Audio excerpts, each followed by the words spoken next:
What You Do Is Who You Are. How to Create Your Business Culture, by Ben Horowitz. Introduction. Imagine for a moment, you are a slave in the 1790s on the island of Haiti, then known as Saint-Domingue. It is the most profitable colony in the entire world, a brutal sugar and coffee machine built on the backs of nearly 500,000 souls. Life here is cheaper than anywhere else on Earth. The death rate is so high that it overwhelms the birth rate. The island is a slaughterhouse. Your captors are masters of cruelty, inventing tortures so vile they defy imagination. You are forbidden to read. You are taught to trust no one, to think only of surviving until the next sunrise. Now, imagine that one man, born into this very world, a man they called Sickly Stick as a child because he was so frail, decides to do the impossible. He decides to lead a revolution. Not just an uprising, but the only successful slave revolt in all of human history. A revolution so powerful it would defeat the armies of Spain, of Britain, and of Napoleon himself. How? How do you take a broken culture, a people dehumanized and programmed for survival, and transform them into a cohesive, disciplined fighting force that can change the world? This is the question that lies at the heart of a remarkable book by one of Silicon Valley's most respected thinkers, Ben Horowitz. The book is called What You Do Is Who You Are. It's a guide to one of the most powerful and misunderstood forces in the world, culture. Horowitz, a co-founder of the legendary venture capital firm Andreessen Horowitz, was once a young CEO himself. Everyone told him, culture is the most important thing. But when he asked them what culture actually was, or how he could shape it, the answers were vague and unhelpful. Is it dogs at work? Is it inspirational posters on the wall? No. He discovered that those things are just perks and wishes. So, he went looking for answers in the most unlikely of places. Not in business schools or corporate case studies, but in the stories of leaders who built cultures under the most extreme circumstances imaginable. He studied Toussaint Louverture, the leader of that Haitian slave revolt. He studied the samurai of Japan, who ruled for 700 years with a code of honor. He studied Genghis Khan, an outcast who built the largest empire in history through radical inclusion. And he even studied Shaka Senghor, a man who became the leader of a powerful prison gang and then transformed its very purpose. What he found was a profound and simple truth, a secret that applies to you whether you're running a global corporation, a small team, or just trying to build a better version of yourself. And that secret is the title of the book itself, What You Do Is Who You Are. By the end of our journey today, you will understand this principle not as a slogan, but as a practical guide for shaping the world around you. Book summary. When Ben Horowitz first started his company, LoudCloud, he believed that the company's culture would simply be a reflection of his own personality and values. He would lead by example, and everyone would follow. He quickly discovered a painful truth: that method doesn't work. As the company grew, it didn't become a beautiful reflection of its founder. It became a chaotic mess of unintentional subcultures. Some managers were screamers who terrified their people. Others gave no feedback at all. The moment he truly understood the problem was when he discovered that one of his marketing managers, a man he thought was a great storyteller, was, in fact, a compulsive liar. The worst part? It had taken years to find this out, and in that time, the man had been promoted. The lesson the rest of the company learned was not honesty is our policy. The lesson was, you can lie here, and you can even get ahead by doing it. It didn't matter what Horowitz believed. What mattered was what the company did. This is the core dilemma that sets us on our journey. Culture isn't about your beliefs or the values you write on a poster. Your culture is the sum of all the tiny decisions your people make every single day, especially when no one is watching. Should I return this phone call today or tomorrow? Should I stay at the fancy hotel or the cheap one? Should I point out what my coworker is doing wrong, or what they're doing right? Your company's mission statement can't answer these questions. Your culture does. Culture is the operating system that runs in the background, guiding every action. And if you don't intentionally design it, it will be accidental, and probably a mistake. So, how do you design it? This is where Horowitz turns to his first great teacher, Toussaint Louverture. Louverture faced the ultimate cultural challenge. He had to reprogram a slave culture, built on distrust, short-term thinking, and survival, into one capable of building a nation. He did this using a set of brilliant techniques that are just as powerful today. First, Louverture taught us to keep what works. A new culture can't be created from nothing. It has to be built on the strengths that already exist. The slaves in Haiti had a secret communication tool: their voodoo songs. To the French soldiers, it was just noise. But to Louverture's army, it was an encrypted network. By weaving signals into the verses of their songs, his scattered troops could coordinate a surprise attack with perfect timing. He took a piece of their old world and turned it into a weapon for their new one. Steve Jobs did the same thing when he returned to a dying Apple in 1997. Everyone, analysts, experts, even Apple's co-founder Steve Wozniak, told him the company was failing because it insisted on making both the computer and the software. They said he needed to be like Microsoft and just license the software. But Jobs knew that Apple's soul, its core strength, had always been the beautiful integration of hardware and software. That was the magic. So, instead of abandoning it, he doubled down, killing off most of Apple's products to focus on that one core strength. He kept what worked, and it made Apple the most valuable company in the world. Louverture's second, and perhaps most powerful technique, was to create shocking rules. A shocking rule is a rule so strange, so counterintuitive, that it forces everyone to ask, why? And the answer to that why becomes a story that programs the culture.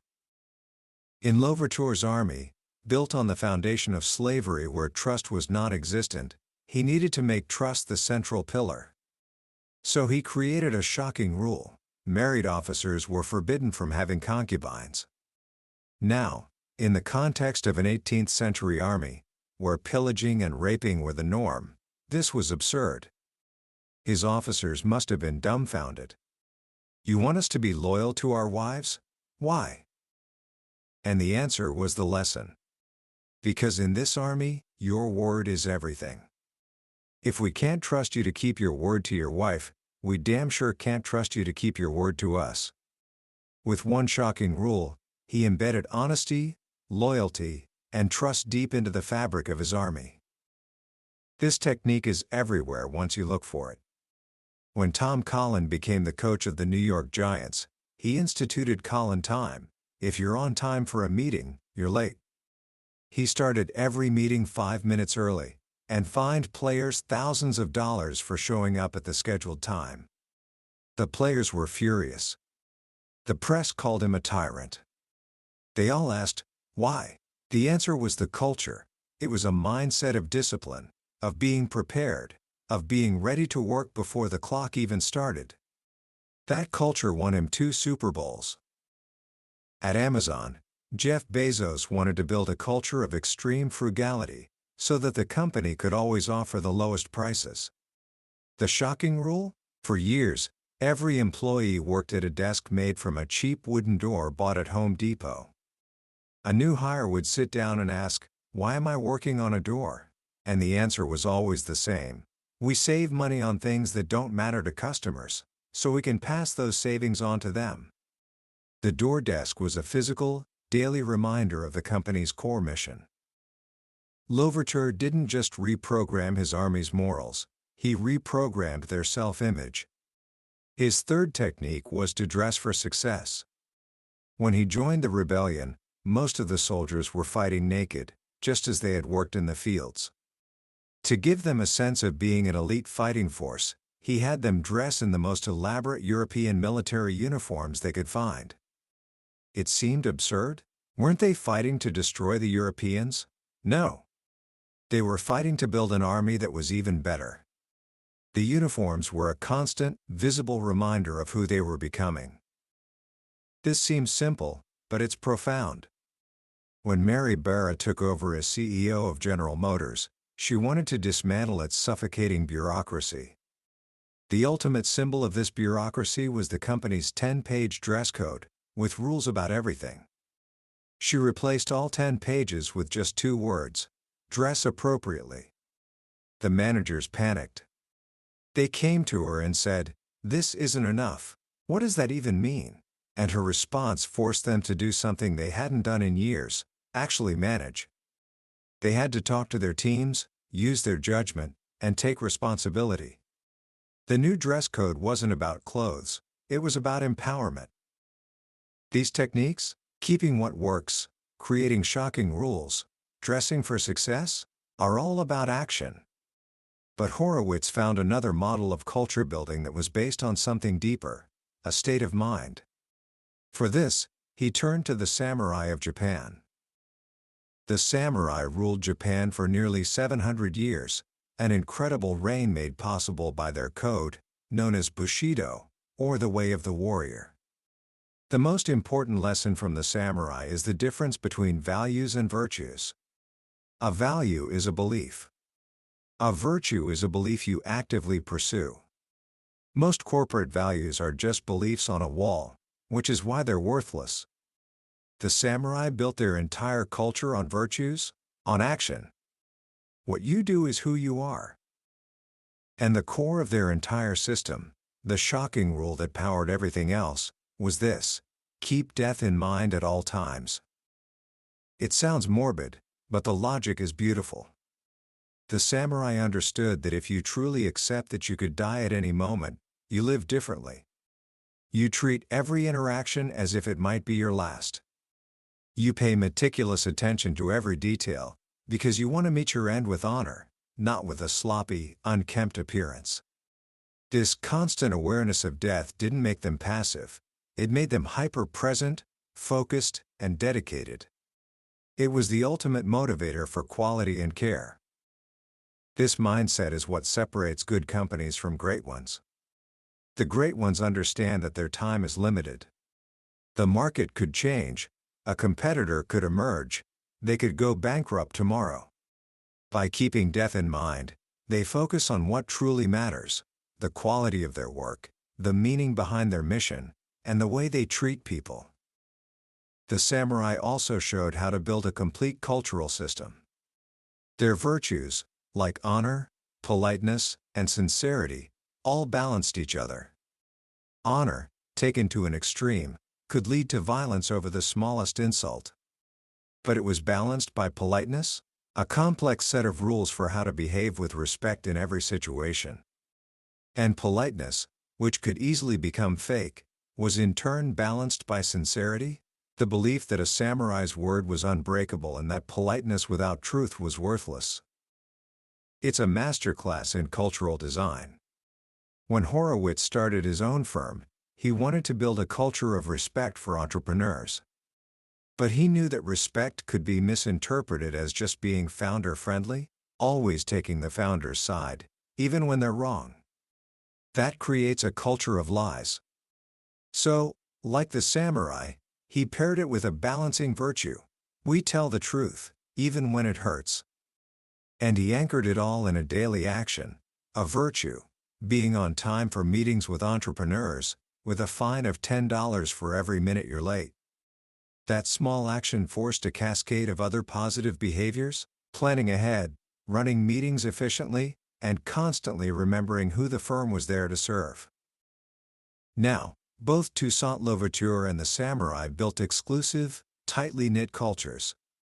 But what if your strategy requires the opposite? What if you need to grow, to absorb new people and new ideas, constantly? For this, Horowitz turns to our third teacher, one of history's most feared and misunderstood leaders, Genghis Khan. Genghis Khan conquered more land than anyone in history, with a surprisingly small army. His secret weapon wasn't his cavalry, it was his culture of meritocracy and inclusion. He grew up an outcast, betrayed by his own tribe's aristocracy. His early life taught him a revolutionary lesson for his time: kinship and bloodlines meant nothing. A person's actions and loyalty were all that mattered. When he built his empire, he did something radical. He completely dismantled the old tribal structure. Your family name? Your bone color? Whether you were from a noble white bone lineage or a common black bone one, it was all irrelevant. Shepherds could become generals. He promoted people based on skill and loyalty alone. Even more radically, when he conquered a new people, he didn't enslave the soldiers. He executed their aristocratic leaders, so they couldn't rise against him later, and then incorporated the soldiers into his own army. He made them his kin, encouraging intermarriage and even having his own mother adopt a child from a defeated tribe. These new soldiers weren't treated as second-class citizens, they were treated as equals, with the same opportunity to rise and share in the spoils of the next conquest. As a result, they became fiercely loyal to him, often more loyal than they had been to their original leaders. He saw talent where others saw only enemies. He was an equal opportunity employer on a global scale. When he encountered the highly civilized Uyghur people, he didn't destroy their culture, he absorbed it, using their scholars, scribes, and engineers to administer and improve his entire empire. He created a culture that was constantly learning, constantly upgrading itself by taking the best ideas from everywhere. This is a lesson many modern companies struggle with. They talk about diversity, but they practice a kind of urban HR, creating separate programs for different groups, which only highlights their differences. Genghis Khan's approach was the opposite. It was true inclusion. There was one standard, one path to success, and it was open to everyone, regardless of their background. Don Thompson, who rose from the Cabrini Green housing projects in Chicago to become the first African-American CEO of McDonald's, understood this instinctively. At McDonald's, there were networks for women, for African Americans, for Latinos. One day, a group of white male employees came to him and asked, "Who's thinking about us?" A lot of leaders would have dismissed them. But Thompson heard their underlying anxiety about being left out. So he said, "You're right. We need a white male network." He created what they called the Inclusion Network, because he understood a profound truth: either you're inclusive or you're not. You can't just be inclusive for certain groups. The goal is to see every individual for who they are and what they bring to the table. This brings us to our final and most modern teacher, Shaka Senghor. His story shows us culture from the ground up, from the perspective of a new employee in the toughest organization imaginable, a state prison.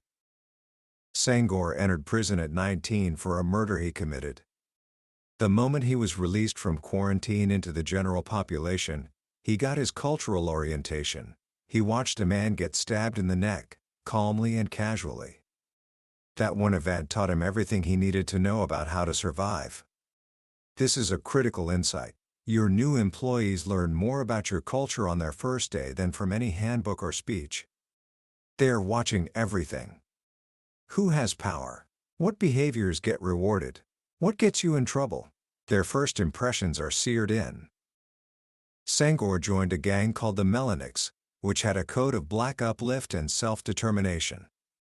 But he quickly saw that the leaders weren't living the code. They were charismatic, but they were exploiting their own members. Senghor rose to power not through violence, but by holding the leadership accountable to their own stated values. He forced them to walk the talk.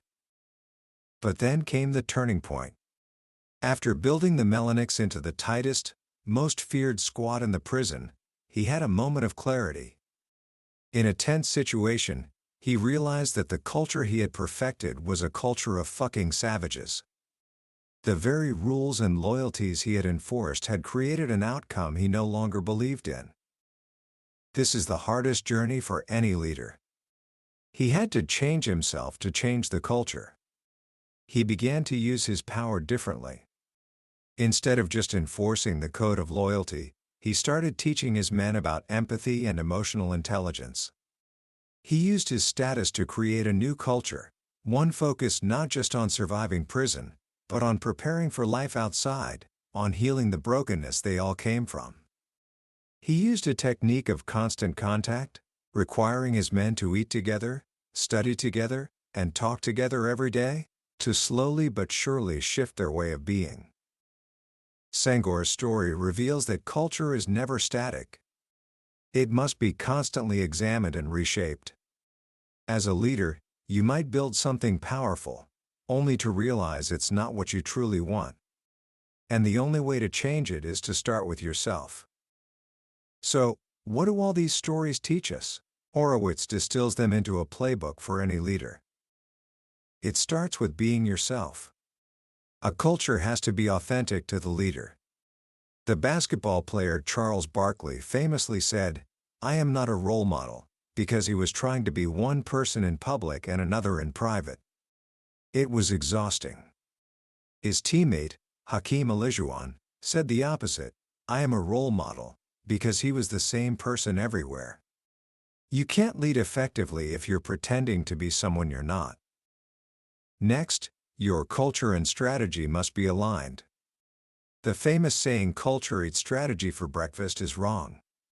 A culture of frugality works for Amazon because its strategy is low prices. That same culture would have destroyed Apple, whose strategy is to build the most beautiful products in the world, no matter the cost. Finally, every strong culture needs a few universal elements. One is trust. Building trust is hard because telling the truth is often terrifying. It can feel like corporate suicide. The key is not to hide the bad news, but to assign it meaning. When Abraham Lincoln gave the Gettysburg Address after the bloodiest battle of the Civil War, he didn't downplay the horrific loss of life. Instead, he gave it a profound purpose, reframing the war as a test of whether a nation conceived in liberty, and dedicated to the proposition that all men are created equal could endure. He told the truth, but he also told a story that gave that truth meaning. That's the job of a leader. Another is an openness to bad news. In any organization, there are kimchi problems, issues that are buried deep and just getting hotter. You have to create a culture where people feel safe bringing problems to the surface, where they know you'll focus on the issue, not the person. When a leader hears bad news, they shouldn't get angry. They should get excited. Great, now that we know about it, we can fix it before it kills us. From a slave revolt that birthed a nation, to a warrior code that lasted centuries, from a prison yard to the boardrooms of Silicon Valley, the lesson is the same. Culture is not magic. It's a system of behaviors, and you can design it. It starts with deciding what you value, but it only becomes real when you translate those values into concrete actions. It becomes real when you create shocking rules that make people think, when you walk the talk even when it's hard, and when you recognize that in the end, it is the simplest and hardest truth of all: what you do, day in and day out, is who you are. Commentary. As we wrap up our exploration of what you do is who you are, I want to leave you with a few thoughts on why this book is so powerful, especially for someone at your stage in life. What I find most remarkable about Ben Horowitz's work is his humility. Here is a man at the absolute pinnacle of the tech world, someone who has built and funded billion-dollar companies. Yet, when he wanted to understand the deepest truths about leadership and culture, he didn't look to his peers. He looked to a slave, a warrior, a conqueror, and a convict. He understood that the most profound lessons often come from the margins, from those who had to build something from nothing against impossible odds. This is the first great lesson for you. Wisdom is everywhere, if you're humble enough to look for it. The answers to your biggest challenges may not be in the places everyone else is looking. They might be in a history book, in the story of a distant ancestor, or in a conversation with someone whose life looks nothing like your own. The second powerful idea is the shift from beliefs to actions, from values to virtues. We live in a world that is obsessed with what people say they believe. We post our values on social media, we wear them on t-shirts. But this book reminds us that none of that matters. Your character, your identity, your culture, it's not defined by your intentions. It's forged in your actions. This is incredibly empowering. It means you don't have to wait for the perfect feeling or the right belief to start becoming the person you want to be. You just have to start doing. So, how can you apply this today? Here are a few simple ways. First, start observing actions, not just words. When you look at your group of friends, your sports team, or a club you're in, what do they do? Not what do they say they're about, but how do they actually behave? That's their real culture. Understanding this will make you a much shrewder judge of character and a more effective leader. Second, try creating your own shocking rule. It doesn't have to be dramatic. It could be for yourself. Maybe it's, I always put my phone away when someone is talking to me. It's a simple action, but it's so rare today that it's shocking. And the why behind it, because I value presence and respect, will start to reprogram your own personal culture. And finally, remember that your personal culture is the foundation for everything else. Before you can lead a company, you have to lead yourself. The small things you do every day, whether you show up on time, whether you keep your word, whether you choose to do the hard thing or the easy thing, are not just isolated events. They are programming who you are becoming. The journey from who you are to who you want to be is not a leap. It is a series of small, deliberate steps. It is a practice. That, I believe, is the beautiful and enduring message of this book. It's not about grand declarations, it's about the quiet, consistent, and courageous choice to act. That was a deep dive into What You Do Is Who You Are by Ben Horowitz. We've journeyed through some of the book's most powerful stories and principles today, but I have to be honest with you, a summary is like looking at a map of a beautiful country. The map can show you the landmarks and the main roads, but it can never replace the experience of actually walking the streets, breathing the air, and meeting the people. The real magic happens when you read the book yourself. It's in those quiet moments when a particular story or a simple phrase connects with you in a way you didn't expect. This summary is your map, designed to help you decide if this is a journey worth taking. If anything we've talked about today has sparked your curiosity, I encourage you to grab a copy. Reading it isn't just about learning, it's an experience that can genuinely change the way you see leadership, culture, and most importantly, yourself. A link to the book is in the description. Also, if you found this summary valuable and it gave you something to think about, please do me a small favor and hit that like button and subscribe to the channel. That way, you won't miss our next journey into another life-changing book from the billionaire's bookshelf. Your support means the world, and it allows us to keep exploring these incredible ideas together.